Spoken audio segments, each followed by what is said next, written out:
Welcome to Construction Genius. This week's episode is a little different. I'm not the host, I'm the guest. I recently joined the Construction Hall of Fame podcast to talk about one of the most important and often neglected topics in our industry, and that is succession planning. In today's conversation, we cover the blind spots that trip up construction leaders, what great succession planning looks like, and how to keep your top talent from walking out the door. We also talk about how you've got to get started early with your succession planning, long before you're ready to step down. And so if you're thinking about what's next and how to build a company that will last, this conversation is packed with practical insights. Let's dive right in. This is Eric Anderton, and you're listening to Construction Genius, a leadership masterclass. Thomas Edison said that genius is 1% inspiration and 99% perspiration. If you're a construction leader, you know all about the perspiration, and this show is all about the 1% inspiration that you can add to your hard work to help you to improve your leadership.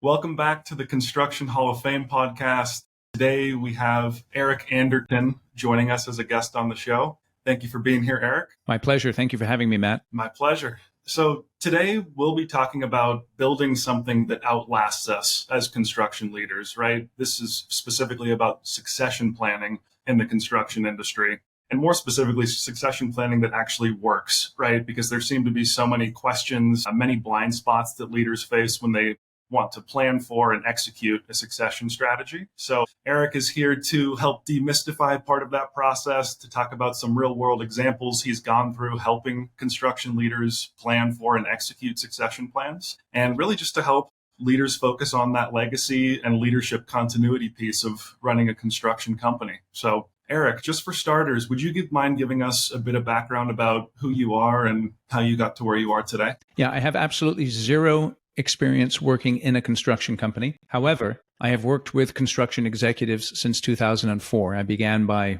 providing a leadership training program to construction executives in my local area. And then in 2013, I launched my own company and pretty quickly niched down to construction, helping them with executive coaching, succession planning, leadership development, and sales and marketing training. Why construction? Because I love people who can drive down the road and point to something and say, I built that. Construction has a profound impact, obviously, on our societies because of the work they do with the lived-in environment, the roads, the buildings, the underground, all that kind of stuff. I just love also the impact it has on a variety of different people in terms of employees, in terms of the communities that they work with and the clients as well. And so I just like the idea of building. And again, I just deeply respect and appreciate the construction industry. I mean, look around. It's hard to look around and not see something that the construction industry has touched. So that's right. Yeah, absolutely. Huge impact this industry brings to the world. So succession planning, right? If you're watching this, go to Eric's website, right? He has a book, he has a podcast, he has a free leadership course, and he also offers coaching, like he just said, for construction leaders. The leadership course is not free, but it is awesome. I'm sorry about that, Eric. No, it's okay. But there are free resources on the website. There we go. So succession planning, though, it's been a topic that you cover in depth. Essentially, why has that been a focus of yours? Because there's a deep challenge that many construction leaders have because they spend a lot of, obviously, blood, sweat, tears, time, treasure building a construction company. And the ones that are good at it obviously get rewarded well financially and in terms of the impact that they have upon their customers, their employees, and their communities. But the question that they come to after 20, 30 years in the seat often is, well, what's next? Is this something that I want to continue on? And if I do want to continue it on, how am I going to do that? Am I going to sell the company externally? Am I going to do it internally? If I'm going to do it internally, who is there that can take this over? Is it a family member? Is it a team that I've built over time? There's a number of different discussions that come up. And I think one of the reasons why there's a lot of complexity here is because there's not one right answer. The great thing about business that I love, it can be whatever you want it to be. As long as you're solving problems and adding value in such a way that people will actually want to give you money and you're providing them a service or a product that benefits them, business can be whatever you want it to be. And so there is no one right answer for succession. And because of that, a business owner has to work through a number of different complexities, both emotional, financial, psychological, and logistical, in order to come to a conclusion on what he or she wants to do with their business. It's an interesting point in the road people come to, right? It's like almost time. It seems like sometimes people haven't even thought about it, right? They haven't thought about what happens next. And if they have, there's just a lack of clarity. What have you found in hindsight are some mistakes or some things people get wrong when they first start thinking about succession planning?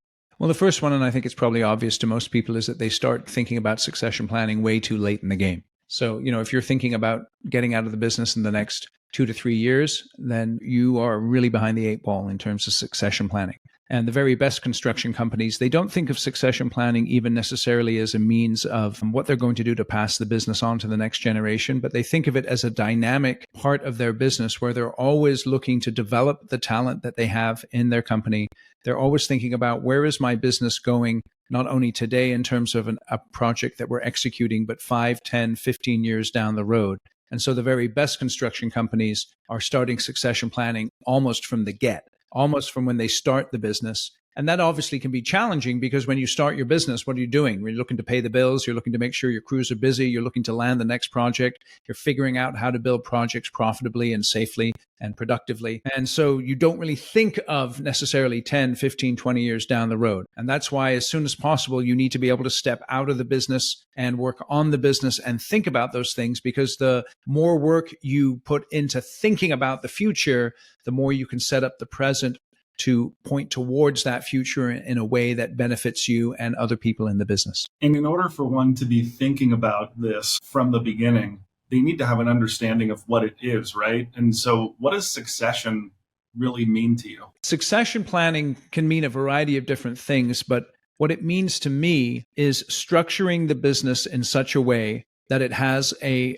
ability to provide value for clients and a place of value for employees on an ongoing basis. And so that can be anywhere from a timeline of 5, 10, 15, even 100 years. And I work with companies that have been in business for over 100 years. And so they didn't get there just by happenstance. They get there because they decide that we are the type of company that wants to be around for generations. And they begin with that end in mind and structure the company to move towards achieving that end. Okay. And for someone who's newer to running a construction business versus someone who's been in business 100 years, the planning aspect can look different.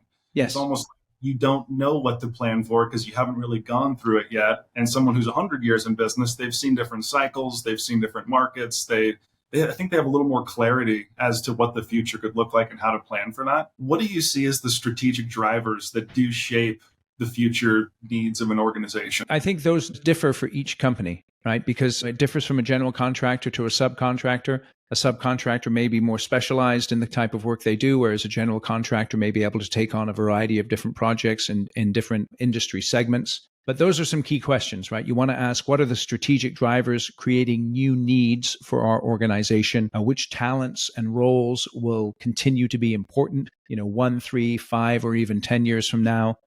Which new talents will be critical as the organization evolves? So when you start a construction company, you're probably relatively flat in terms of your organizational structure. But as the company grows, then the organizational structure is going to change. Which new roles do we anticipate needing? Which key people do we anticipate retiring or leaving? These are some of the questions that you have to be asking in order to be able to put together an effective succession plan. So let's say I'm a commercial general contractor. Mm-hmm. Right. And I'm thinking about the growth of the organization, how the org structure might look. What are some key points in the growth of a company where you say, okay, we've been flat for a while now. How about at this point in our growth is where we might enter this type of strategic leader?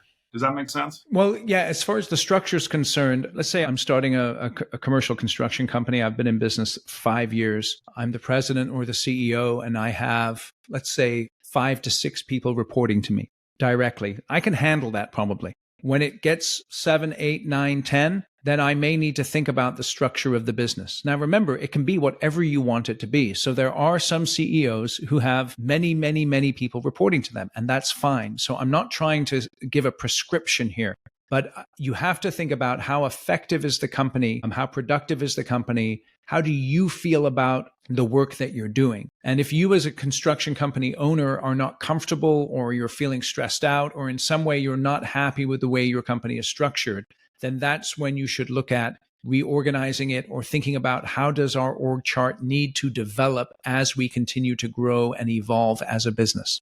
And you did touch on talent development.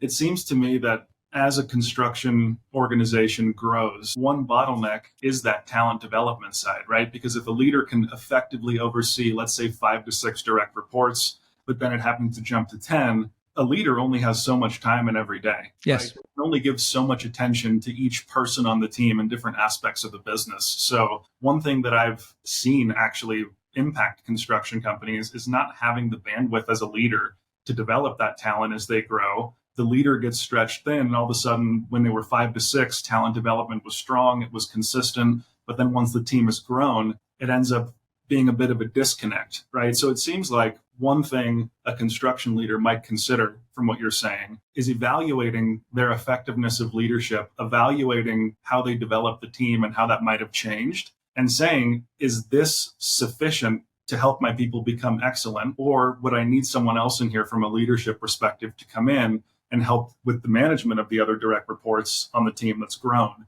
to make sure that they're getting that love, they're getting that attention and that mentorship, especially that so many early career construction professionals thrive on, while, of course, more senior professionals do appreciate that level of mentorship as well. Absolutely. Absolutely. Yeah. And again, there's no right answer here. It's something that you have to give some thought to. It's always helpful if you have sounding boards, either internally or externally, that you can bounce ideas off of. But I think one of the challenges that construction companies have is that if you're any good, you're going to attract good help. And then as your business continues to move on, the question that often pops into people's minds is, how can I create opportunity for all of this talent in my organization? And so there's often times where you, and this is a key part of succession planning, you make an intentional decision to grow your business simply because one of the reasons you want to do that is to retain the talent, because you want to give the talent opportunity to grow and to develop in your company. You don't want to lose them to somebody else. If someone was to ask you, what does that look like? What does giving talent the opportunity to grow, to develop, what does that actually look like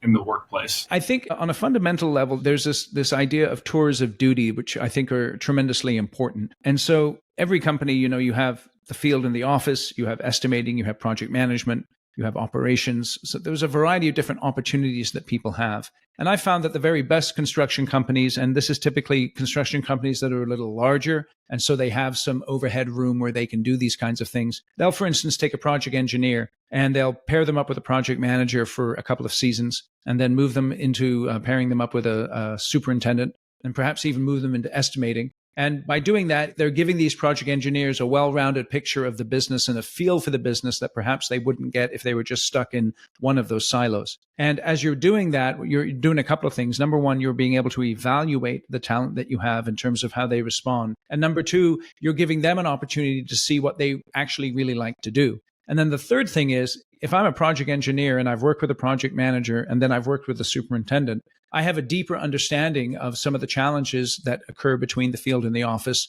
And as a result of that, may be able to bridge those gaps more effectively as I grow in my career and step into leadership roles. So that idea of tours of duty can be tremendously helpful. The other day, I was speaking with they're a high-end residential architecture firm, and they said something that was very interesting to me, something that I hadn't heard before, but it kind of condenses what you just said. When they would onboard a new employee, what they would do is they would have that new employee for the first 10 weeks, they would assign them 10 different mentors, people in different areas of the business. Maybe one's client facing, maybe one's more technical, right? The different facets of the architectural firm, of how they work.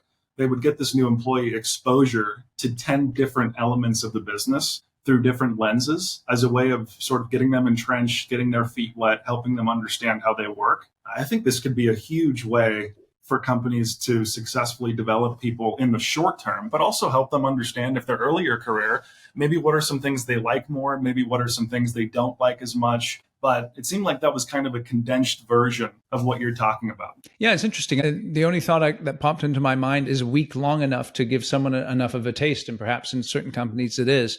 But I can see how that would be a great opportunity just to kind of test stuff out, see what works, see what doesn't, see what people are interested in. To your point, it's like giving them a taste. Yeah. Right? It's certainly not enough to get immersed or do any deep learning, but a week can maybe give someone a taste. Yep. And I think one of the things about succession planning that is really important is addressing flight risks. So who are the key employees that might be considering leaving? And then how can you keep them? And this goes back to my earlier comment on strategically growing in order to keep them. But you do not want to assume that someone wants to work for you for the next 20 or 30 years. And you must absolutely be aware that if you've got someone who's talented in any way, they're being hit up all the time by recruiters, by your competitors. And so you have to put a strategy in place to address that. And so you have to ask, who is this person? Why might they be leaving? What really motivates them? How can we keep them motivated and engaged? And you have to go through that process, because if you don't, I promise you that people are going to swoop in and take away talent, and it's really going to hurt your business. How do you help leaders analyze who might be a flight risk? I think you have to, again, I'm just going to assume that anyone who is talented is a flight risk because another company can come in and give them an offer that they can't refuse. So even if someone has articulated to me their commitment and they're great people, I know that this is at will employment. And what that means, obviously, is we don't have contracts here. And so if they choose to opt out and go with my competition down the road, then that's something that they can do. And so what I want to make sure is that I'm giving people that opportunity to grow and to develop. I'm not ignoring issues that are coming up. That doesn't mean I cater to everyone in my organization. If someone has a problem, I do whatever I can to fix it, because it may not be a legitimate concern. But I'm always aware of where they are now, where they want to be in their future. What is their aspiration? And this is tremendously important with succession planning, is creating clear career paths for people where you can sit down with them and say, today you're here. 3 years from now, you could be here if A, B, and C happen. So you're being as clear as you can with them about that. And you're also accepting the fact that sometimes you may have two very talented people and you're forced to choose between one of them in terms of the next promotion. And as a result of that, you may actually lose that talented person. And you should be thinking about, okay, so if I make that decision to promote someone into a new role and someone else has not taken that promotion and I still want them in the organization, what do I need to do to maximize the possibility of me retaining them even if they don't get that promotion? Think about the last time you promoted someone into a leadership role and it failed. Why did it fail? I can tell you one reason. People know how to build projects, but they don't know how to build and lead teams of people. Construction comes with its challenges that only insiders truly understand. Generic leadership training doesn't cut it. You need a program to train your leaders built specifically for construction professionals, led by an industry expert. And my online course, The Shift, is exactly that course. It has 5 modules. It'll teach your people how to control their calendars and reduce stress and embrace chaos and accomplish their critical tasks. It will teach them the 3 essential messages they have to communicate every day in order to motivate and lead their team effectively. It'll show them how to build and lead a high-performing team, give them a framework for running effective meetings so they'll be able to solve problems in less than an hour, and also give them a higher perspective on their leadership that will enable them to work on the business and on their teams and not get stuck in the weeds micromanaging. So go out to my website, theshift.constructiongenius.com, read all about the course, and then enroll yourself and your leaders in the course, and I guarantee that it will transform your leadership. If it does not, you take the whole course and you didn't get benefit from it, you just send me an email, eric@constructiongenius.com, and I will cheerfully refund you 100% of your money. I'm really confident this course will transform your leadership. So again, go out to the website, theshift.constructiongenius.com, learn more about the course, and start taking it today.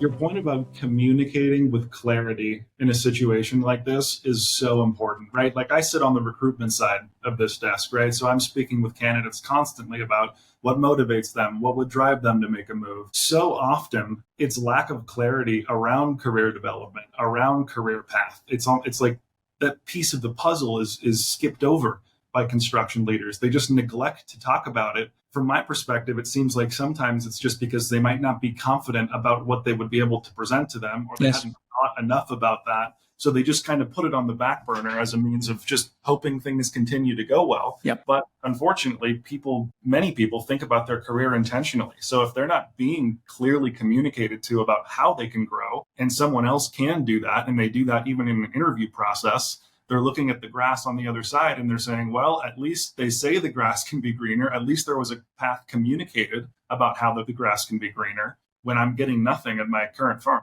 Yeah, no, it's absolutely true. And so you do have to give a lot of thought to it. And again, it's normal, right? I hire someone to do a job that I'm going to pay them money for to do today. And I want them to solve a problem and add value today in this particular role. And it's natural not necessarily to think of 3 to 5 years down the road. And so as a leader, you have a tricky balance to strike between execution today and then development for tomorrow, but it's a balance that you absolutely have to strike if, again, you want to develop a long-term company that's going to succeed over multiple decades and multiple generations. So let's just take it back a second. So how do you help owners look 3, 5, 10 years out into the future, but doing it with clarity? Yeah, it's really, first you have to be able to carve out the time to do it, right? And so I think the most effective way to do that is to get together with yourself. The president of the company gets together with his or her key leaders. And when it comes to succession planning, my recommendation is you get out of the office, you can rent a hotel room, you can go to an event center or something like that. And you just begin to ask some questions, some key questions. What does succession planning mean to us? What would be the great outcome of a succession plan? What is the timing to create the plan? What's the timing for the execution of the plan? What's driving the need for a succession plan? Who should be involved in the process, right? What are the key roles that need a succession plan? What is the timing for succession for each role? And so you've got to ask these types of questions, and they're rather broad. And the reason they're rather broad is because the answer for each company can be different. And that's like what we said, your business can be whatever you want it to be. But the best way to start with succession planning is to begin very broad and to ask a series of good questions that you can then begin to discuss together. And through that discussion, get to more specificity, more clarity, and then through specificity and clarity, get to action. So on the side of specificity, I find that oftentimes when it comes to org charts, construction companies might not really have an org chart mapped out. It's kind of known but not stated, known but not documented. Right. People understand what their role is in the company, but there's not a photo on the wall or a diagram on the wall showing, here's our org chart. How important do you think the org chart, the KPIs, role clarity, how important is that when it comes to succession planning? Well, I think the third one, you mentioned the role clarity is absolutely essential. I'm not sure how important actually having an org chart on a wall is. Obviously, you want to have some sort of understanding of the structure of the company.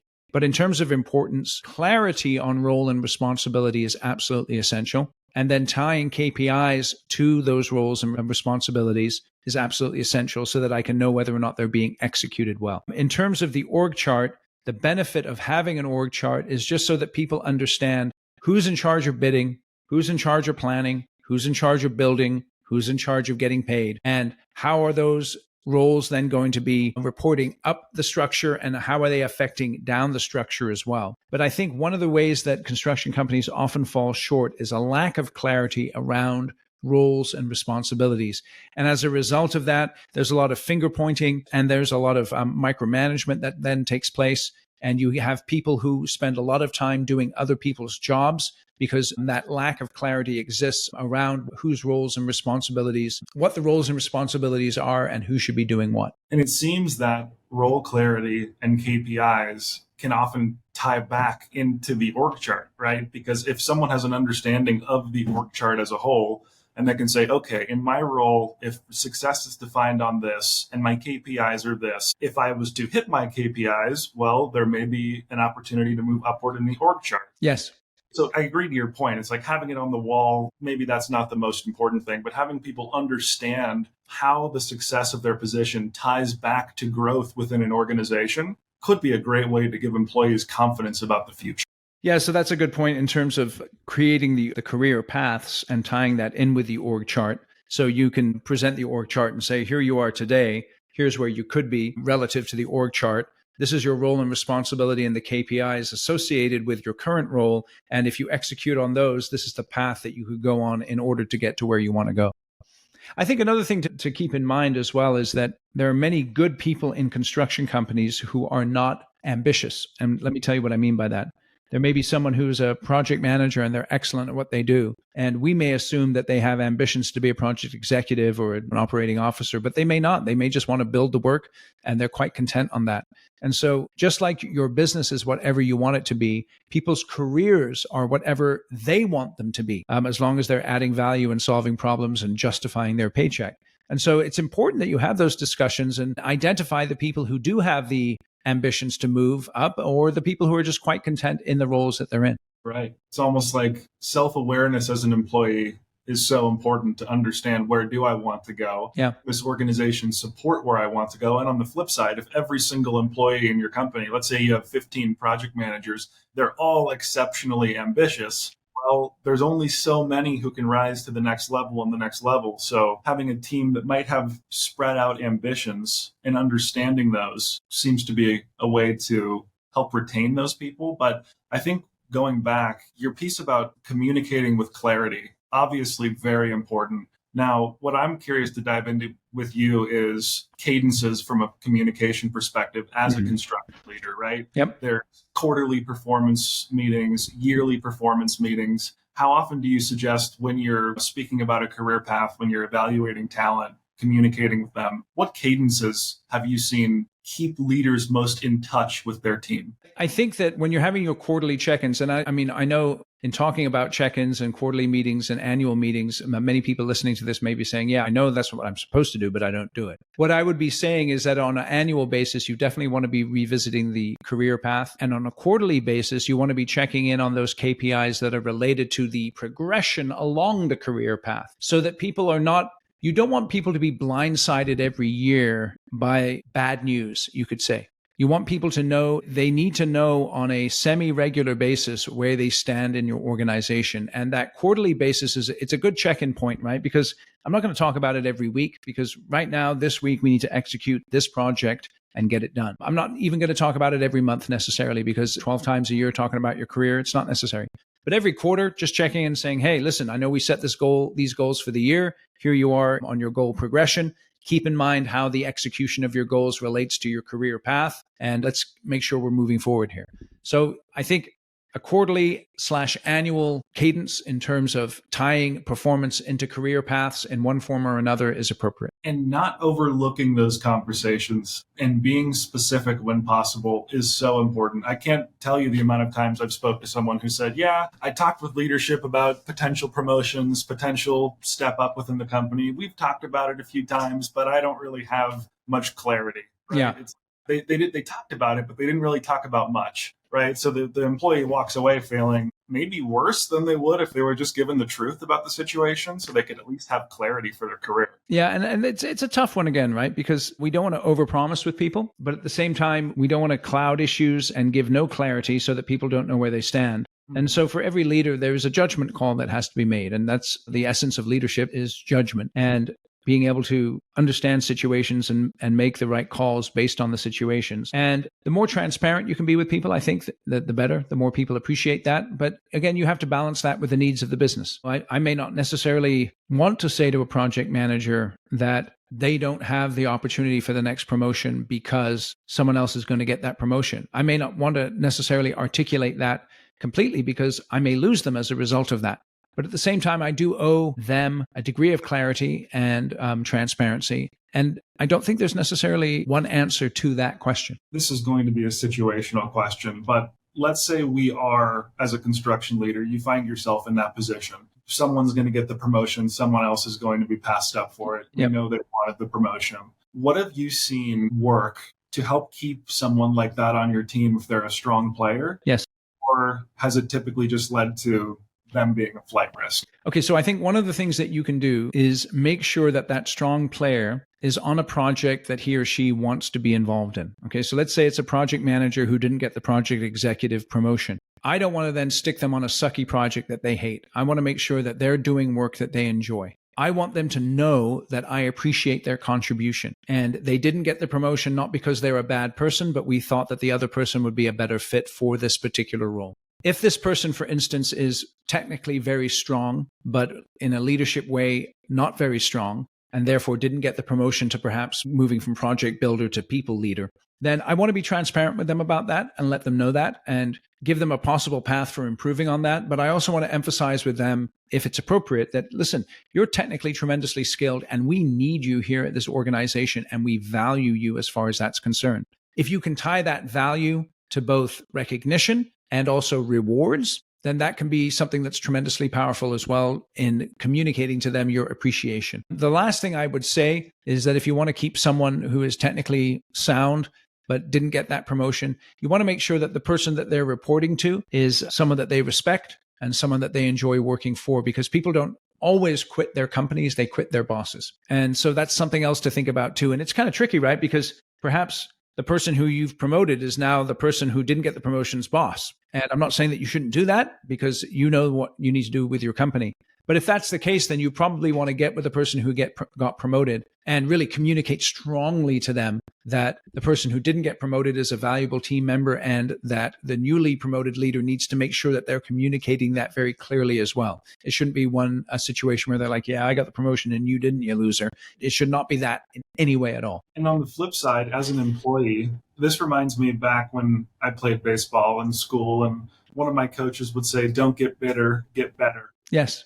I mean, it's a situation where we can only control what we can control. As an employee, if you're aspirational, if you're ambitious and you want to grow into that position, you just got turned down for the position, let's say for it's the reason you listed, right? The leadership skills aren't as strong as your technical skills, which is why someone else we deem to be a better fit. What can you do as an employee to get better, right? And I'm not sure, is this something you work with, Eric? If a construction professional wanted to improve their leadership skills, could they come to you and say, hey, Eric, I'd like to work with you on my leadership skills? Or do you mostly work with executives? I work with anyone from the president and the CEO of a company all the way down to senior project managers and project managers and superintendents. And the answer to that is yes. I mean, you can then decide a development path that you want to work on. And I like that idea of don't get bitter, get better. But I think also that you do need to evaluate yourself a little bit and ask yourself, do I really want that leadership role? Is it something I want because other people want it for me, or because I think I should have that role because that's the career path? You know how we map out these career paths in our head? Or do I need to look in the mirror and say, you know what, I am that technical expert and I really do thrive in this one particular area and I do provide a tremendous amount of value. I'm a craftsperson when it comes to this aspect of construction. And perhaps I can just embrace that reality and not have to be something that I think I should be, and really just embrace who I am genuinely myself and be content with that, because I can then make a tremendous contribution in that area and still get paid very well and still find a lot of fulfillment. Find that zone of genius. Yeah, no, there's a lot to that, right? And again, it depends on who you are. Every person is different. Every person has a different career path. It doesn't have to be one particular way.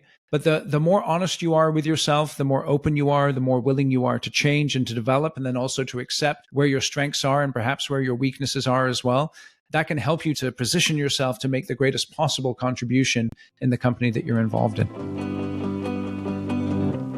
All right, quick break to talk about my book, Construction Genius. This is what I want you to do. Go to Amazon, search for the book, read all of the 5-star reviews, because there's a ton of them. Over 50 to be precise. And the reason I want you to read them is because real people wrote those reviews who've actually read the book. And it'll give you an idea of why you should go and buy a copy right now on Amazon. And here's the deal. If you purchase 10 or more copies for your company, and then send me an email, eric@constructiongenius.com. I'll come in via Zoom and do a 1-hour Q&A and a bonus training session with your team at no charge. I normally charge $4,500 for an hour of my time. And again, for you, I'll do it at no charge if you buy 10 or more copies of my book. And the reason you should buy it is all in the title. It's effective, hands-on, practical, simple, no BS, leadership, strategy, sales, and marketing advice for construction companies. So if you're in the construction industry, this book is for you. So you can get it on Amazon. You can also get it on Audible in the audio version as well, narrated by yours truly. And I know you'll really enjoy it. So go out and get the book. And now back to the interview. So when it comes to what we've been discussing in depth, actually, right, it's like the tools of a succession plan. You've dove into a couple important topics. One that we haven't touched on as much that I'd like to get your take on is the idea of systemizing, creating SOP processes, right? I've seen entrepreneurs implement the EOS system, right, prior to a succession plan, entrepreneurial operating system. Talk to me a little bit about process maps that can help ensure that the successors inherit systems and, frankly, not just chaos. It's interesting, right? Because I think this is one of the underappreciated aspects of succession planning. The problem that tremendously successful people have is that their success often is dependent upon things that they're unconscious about. They do things unconsciously or by habit as a result of what they've learned, and it leads them to a lot of success. The challenge with that is because it's unconscious, it's not documented, it's not laid out in a way that other people can tap into that success and learn themselves what the other person is doing. And so that's where process mapping is so important when it comes to succession planning. And so you have to be able to name the process. You have to develop metrics for success for the process, what can go wrong in each step, how we monitor and measure each step of the process, ideas to improve the process, the person responsible for each step along the way in a process. But you've got to get out of your head the stuff that you do unconsciously and get it onto paper. And the quicker that you can do that, the more successful you can be in communicating what it is that makes you unique in your business and helping other people to begin to do that unique thing as well. And they may not always do it as well as you do just because there's a special sauce that you have that's based on your individuality. But if they can do it at an 80, 90% level of what you do, because they understand the process, because you've taken time to articulate the process, then it can help other people to be much more successful. When you think back to leaders you've worked with who have been most successful at creating processes, SOPs, what did they have in common with how they approached creating the processes and how they delivered the processes to their team? I think the most successful people, what they do is they sort of team the process mapping. And what I mean by that is, so let's say I'm very good at executing a particular part of the project. So let me give you an example. Like if I'm very good at selling projects, I should have someone in my organization interview me as to the things that I do along the way. And so in that interview process, you can start with, what is it that you do in this situation when you're going into an interview to talk to a prospective client about a project that they're building? How do you prepare for that? What questions do you ask? Why do you ask those questions? When do you ask those questions? And as you're being interviewed by someone, you can then begin to articulate that step-by-step process that you use that you may not even be conscious of. So getting into that questioning environment can really help to articulate what it is that you're doing. And then once that articulation has occurred, you then have to order it in a way that people can follow so they can understand, here's step one, here's step two, here's step three. Obviously, in many cases, you have to allow for intuition and the fact that not every process is step one, step two, step three, but there could be step one, step 2A, or step 2B, depending on what happens. And so you have to map out those complexities as well. But the interview style of laying out a process can be very helpful because a person can ask a question. Based on the answer, they may pick up on some subtlety or nuance that the person answering the question may not be aware of, ask another question based on that, and begin to lay out what actually is happening in an organization that causes it to be successful. And I've seen it happen a lot where a leader will create a process and then for some reason the process isn't always followed. Yes. Or it's not top of mind, it's not talked about enough. What do you see as the best way to get consistent buy-in and execution of a process? Is it having a company handbook with the processes laid out? Is it, for example, a Google Doc with every SOP listed out that you could possibly have in the company? What have you seen work best for accountability to the process? Yeah, I think obviously documentation is key. And then sitting down with someone and communicating the process. So a very simple way of doing it is this. Here, let me show you how to do this. Then let me watch you do it. And then you do it by yourself and let's look at the result. But documentation is key. Clear communication is key. And then accountability and follow-up. And typically when someone is taking over a new process or doing something they haven't done before, your cadence of accountability and follow-up is going to be more frequent than someone who is already familiar with a particular process and executing that process. So documentation, clear communication, and then accountability. That's how you lock in people using processes effectively. Love that. So when it comes to replacing the CEO, Yes. right? Replacing the person at the number one seat in the company, it doesn't need to be stated how important that hire or that replacement would be. Do you find more often it's someone inside of the company who ends up taking that position or someone who you recruit externally? I think it really depends. I think one thing to keep in mind, though, for a lot of construction companies is that the first generation CEO is often multi-talented. So, for instance, they're very good at winning work, and they're also very good at planning and building the work, and they don't mind chasing the money. With the second generation, you may not always find one person who is good at all of those things. And so in the second generation, often the three main areas of bidding work, building work, and getting paid get split up between co-owners. But having said that, there should always be someone who is then taking the executive lead as well. In other words, having final decisions, they're not just operational in terms of bidding, building, or getting paid, but they're also making final decisions that relate to each one of those areas. And when you're replacing the CEO, you have to have someone who is not only technically capable, but you also have to have someone who has the leadership chops and the willingness to be the person who takes the hits and makes the decisions and takes the responsibility. And so that's one of the tremendous challenges. To answer your question, whether it's internal or external, I think the answer is it depends. If you don't have anyone internally who can do that, then obviously you have to go externally. But ideally, over time, you're developing that next generation. And again, you may find that though you're very capable at many different things in a company, the next generation, you may not have that same talent level in one person, but it can be distributed through more than one person. And that then can affect the way that you structure the transition of the ownership in terms of ownership portions and things like that for the second generation. Point earlier about having a sounding board. Yeah. So important here. I don't know if it has to be either or, it could be both. Having a strong sounding board and also a high level of self-awareness to understand what makes me special, what makes me great at what I do. Yes. Having someone else to also shed some light on that. It seems like that's really the first step, right? Is analyze like what makes me me, Yep. What has got us to where we are today from a leadership perspective, and then reverse engineering. Okay, does someone else on our team possess those same skills?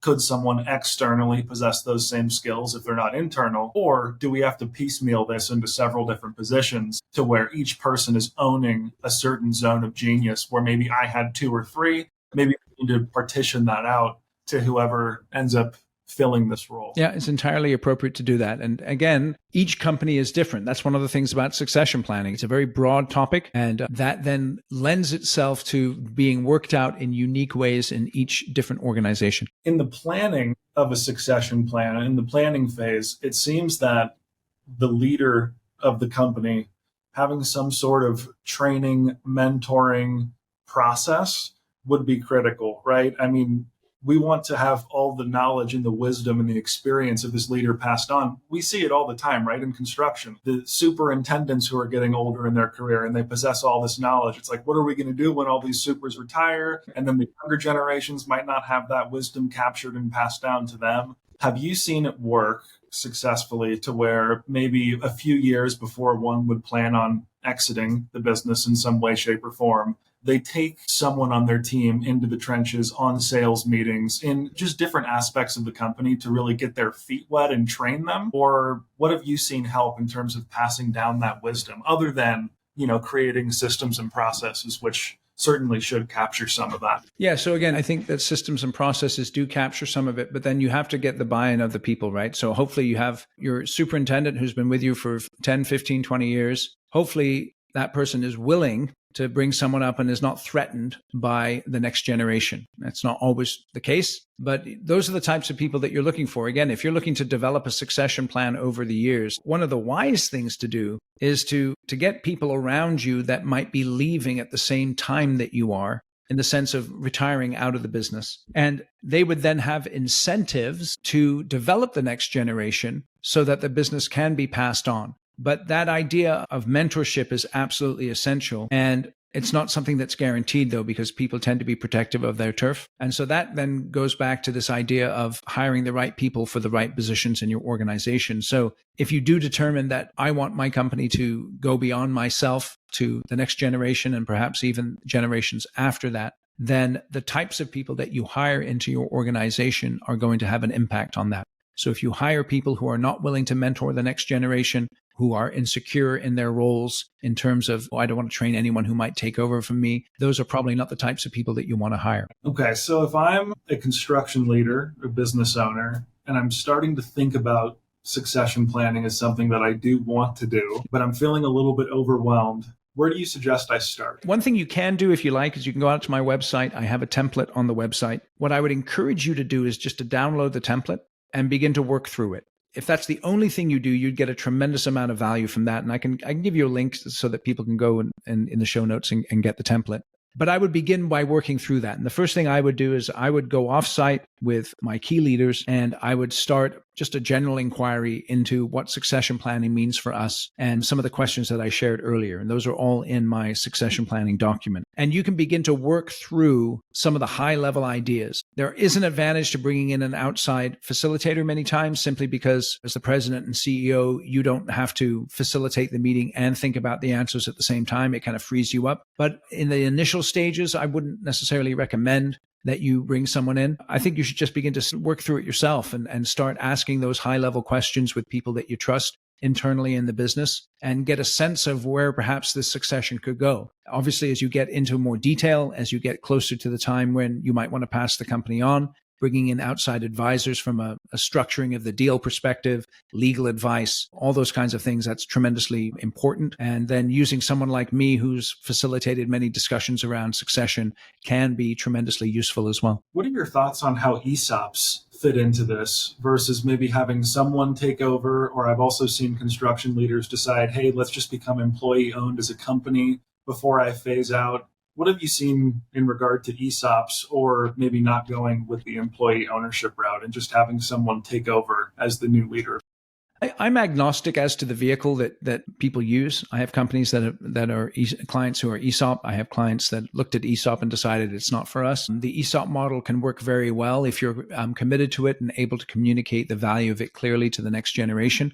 It has its drawbacks, but any vehicle for selling a company has its drawbacks and its benefits. So I'm not really an advocate for any one. Again, it's whatever you want it to be, but you should explore your different options and decide on how to structure it based on what's best for your business. Okay, so as we wind down, I'd love to give the audience a picture of what great looks like when executing a succession plan. Yeah. Can you maybe tell a story about one of your most successful succession plans you've been a part of? Yeah, so I was working with one of my clients and he took a lot of time to develop his succession plan and to explore different opportunities in terms of different ways of passing the business on. And then he took a lot of time identifying those three key legs of the stool, right? Where the get work, the build work, and the get paid. And then he made a decision, which I think was quite important when it comes to succession planning. He decided that it was more important for him to be able to pass the company on in the way that he wanted to, instead of trying to maximize his financial return. And that's something that every person has to wrestle with, right? I call it the how much is enough question.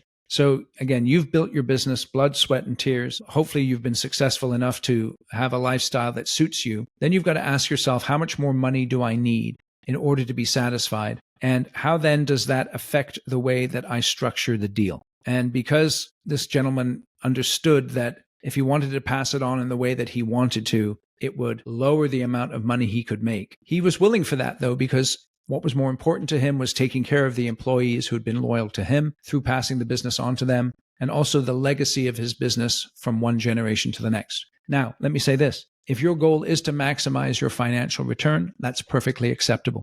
It can be whatever you want it to be. What's most important, though, is that you're clear on what you want it to be, and then understand that there's pros and cons to every approach, and take advantage of the pros, accept the cons, and then make decisions that enable you to pass the business on in a way that is right for you and right for the people who are taking the business over from you. Love that. Clarity going in seems to be something that's so important. Knowing what you want makes it a lot easier to plan for what you want and execute what you want. And it seems that for someone watching this, if you're lacking the clarity, if you're lacking maybe even understanding what you want in the first place out of a succession, would probably be a great opportunity for you to reach out to Eric and do a little bit of strategic planning in that aspect. Yeah, absolutely. Absolutely. And we can book in a quick 10-minute call and we can figure out very quickly for how I can help you. And if I can't help you, I'll let you know right away. And if I can, then we can take more time to explore how. So a couple final questions we've got here. One is, I've found that executing a succession plan in a family-run company can get a little bit hairy when it comes to comparing that to a company that's not family-run. Yep. Do you approach family-run company succession planning differently than you would with a company that's not family-run? I'm not sure I approach it differently. It really depends on the family, right? So in my opinion, the very best companies who want to pass on their business to the next generation make sure that the next generation actually does not start their career in the business. Obviously, when you're a teenager or something, you might be sweeping floors during the summer. But let's say you go to school, you get your construction management degree, go work for someone else for 5 to 10 years. Go earn it a little bit somewhere else where you're not the prince, right? Or the princess. And make sure that you enjoy the industry and it's something that you're committed to and that you learn something. So number one, you have more credibility when you come back into the company. And number two, you actually may have some ideas that may benefit the company as a result of what you've learned and help the company to grow in the next generations that are to come. I think one of the words of advice that I would give to every family company is take your dad goggles off. And I think of that many times in terms of sports where, the parents think that their child is a much better player than they actually are. And that's one of the benefits of sending them out into the world to work for another company, because they can then see whether or not they're as good as you think they are. And so take your dad goggles off and make sure that you're not giving your child too much responsibility and too much credit that they haven't yet earned. Make them earn it. At the same time, don't be overly critical of them. Hold them to high expectations and high standards, but understand that they do bear the weight of your last name. And with great power comes great responsibility, right? And so you got to understand that there's a challenge there. And the third thing I would say is that any leader worth their salt is going to have their own ideas and opinions. And as a parent, if you're going to be passing the business on to your child, you have to begin to navigate the switch from parent-child to peer relationship and be able to take feedback and ideas from your child and think about how you're going to use those for the future direction of your business. In other words, don't just say, you're a kid, I know everything and you don't. You've got to think through the input that you're getting from them and how they can be of benefit to the organization. The piece you said about earning it. Yes. So important. We've both witnessed companies, I'm sure you have, I've witnessed companies crumble as a result of a succession plan where a family member was brought in. They were only brought in because they had the same last name. They hadn't really earned much of the respect of their team or really contributed as much as you would expect someone taking over this type of leadership position to have contributed. They step in, everyone's disgruntled. They're saying, the son or daughter of the president just took over the company. They don't know what they're doing. They haven't been doing anything for years. And all of a sudden they're just running the company, which can really disgruntle teams. Versus on the flip side, if someone has earned that and they have the respect of their peers, it can go so well. Yes. So that's such an important piece you touched on. Yep, absolutely. Yep. And as that parent in that position, it goes back to reverse engineering from my perspective. How can we equip them to earn that respect? How can we force them to earn the respect by not handing them everything in the business, but putting them through challenges and having them prove themselves and actually be in a competence level to take over that position because they weren't just handed everything, but they were actually challenged and brought value. And this is such an important piece of the puzzle, I think, as a parent, to not just hand them something, right? To make sure they're in a position to earn, because to your point, with great power comes great responsibility. Yeah, absolutely. I agree with you 100%. So to take things away, I think one question in the back of many people's mind who are listening to this show is, okay, so I'm going to execute a succession plan. I have X, Y, or Z person lined up as someone who could be a potential option. How do I know when they're ready to step up? You can only test it. One thing I can say, just please, if you have one person, you got to go in with your eyes wide open and don't impose your plans for them on them. Make sure that what you want for them is what they actually want. And The reason why you should get started with succession planning early is because your succession plan is not going to survive contact with the real world. So what I mean by that is that you're going to say, this person is going to be my successor, and that person may not want it, or they may leave the company. Stuff like that happens all the time. And that's why you have to get started earlier, as early as possible, so that you can go through those iterations of trial and error that are associated with any plan. And you're well aware of that because you build construction projects all the time, and a plan is something that changes on a constant basis. And so you really do have to keep that in mind as you're putting together the succession plan. Right. Well, Eric, it has been a value-packed episode. I appreciate you joining me on the show today. Yeah, my pleasure, Matt.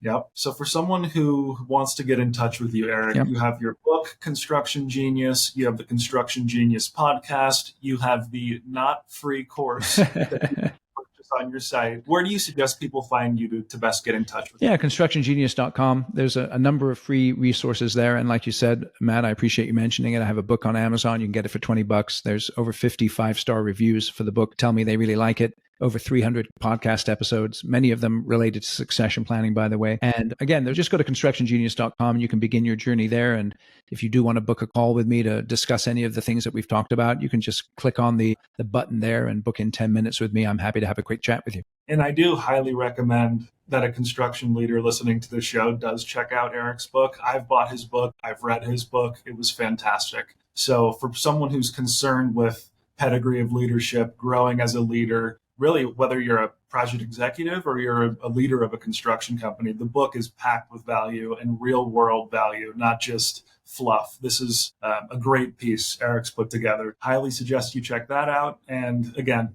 Eric, thanks so much for joining me. My pleasure, Matt. It's been a tremendous pleasure, and thank you for having me on. Hey, thank you for listening to today's episode. If you need some help at all in any way with your succession planning, go to my website, constructiongenius.com. And you can find a little button there to book a call with me. And let's spend 10 minutes together chatting about if or how I can help you with your succession planning. It's something that I specialize in, and I work exclusively with construction companies. So thanks for listening to today's episode. Please give the show a rating and a review wherever you get your podcasts, and also share the episode with other people who would benefit from listening to it. I'll catch you on the next one. Thank you for listening to this episode of Construction Genius. Hope you found that 1% of inspiration to help you in the next few days.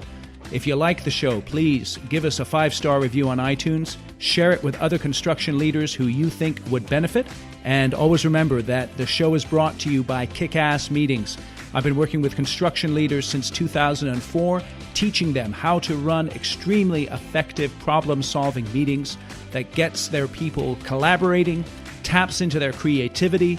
And to get yourself a free copy of the Kick-Ass Meeting Report, go to www.ericanderton.com/kickassmeetings. Grab yourself that free report, read it, use it in your business. You'll find it extremely useful. And thanks again for listening.